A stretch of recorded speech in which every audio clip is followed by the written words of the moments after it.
সুপ্রিয় বন্ধুগণ, হোম যুক্ত প্রশ্নের উত্তর যেভাবে পড়াবেন সে সকল বিষয়গুলো নিয়ে আজকের ভিডিওতে তুলে ধরবো।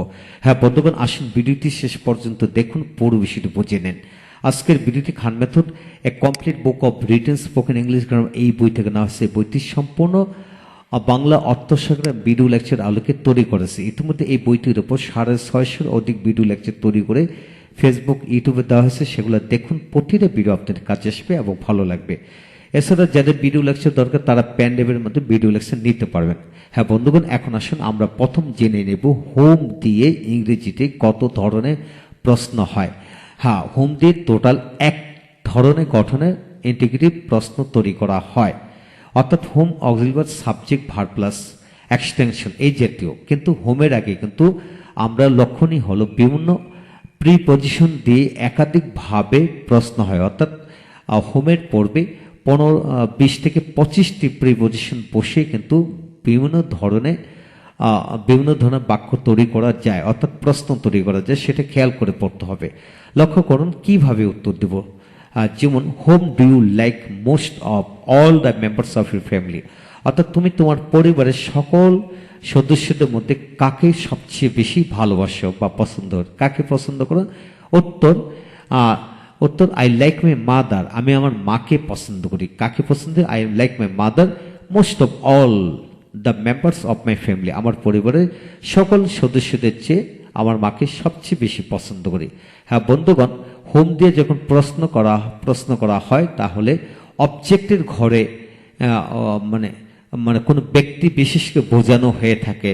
তো প্যাসেজ থেকে যখন আপনারা প্যাসেজ পড়ে যখন উত্তর দিবেন তখন কিন্তু প্যাসেজের মধ্যে এরকম ব্যক্তিবাচক বিষয়টি থাকলে উক্ত শব্দটি এখানে বসে দিবেন। আর অ্যাজ ইউজুয়াল যখন আপনারা ইংরেজিতে কথাবার্তা বলবেন তখন কিন্তু কাকে উদ্দেশ্য করে বলা হলো সেটা ন্যাচারালি আপনি উক্ত ব্যক্তিটি খুঁজে বের করতে হবে। যেমন, সকল সদস্যের মধ্যে কাকে আপনি সবচেয়ে বেশি পছন্দ করেন, অর্থাৎ আপনার পরিবারে। তাই ন্যাচারালি যে এখানে অনেকগুলি সদস্য, এর মধ্যে মাকেই সবাই পছন্দ করে বা বাবাকে করে, ভাই বোন যে কাউকে দিতে পারেন।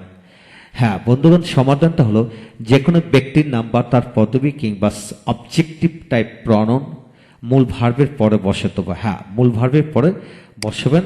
আর অবশ্যই এই ক্ষেত্রে সেন্টেন্সটি যে টেন্সের হবে ঠিক ওই টেন্সেরই কিন্তু হবে। এখানে যে ডু দিয়ে প্রশ্ন হতে লাইক হলো, যদি দিতে হতো এখানে লাইকড হতো, দিতে হলে এখানে লাইক হতো। এখানে যদি হ্যাভ হতো, যে হোম হ্যাভ ইউ লাইকড, তাহলে আই হ্যাভ লাইকড এটা দেওয়া হতো, আই হ্যাভ লাইকড এটা দিয়ে করা হতো। অর্থাৎ টেন্স আপনাকে অবশ্যই ফলো করতে হবে। তারপর 2 নম্বর নিয়মটি আসুন, লক্ষ্য করুন। Whom did he teach English every yesterday, তিনি কাকে গতকাল ইংরেজি পড়াইছিল। কাকে পড়াইছিল? উত্তর আমাদেরকে, তাদেরকে, কাউকে না কাউকে দিতে হবে। যেমন, হি টট আস ইংলিশ এভরি ইয়েস্টারডে, হি টট আস ইংলিশ ইয়েস্টারডে। অর্থাৎ কেন টট হলো? কারণ বাক্যটি পাস্ট ইনহিবিটেন্স, সেহেতু এটাও পাস্ট ইনহিবিটেন্স গঠন করতে হবে।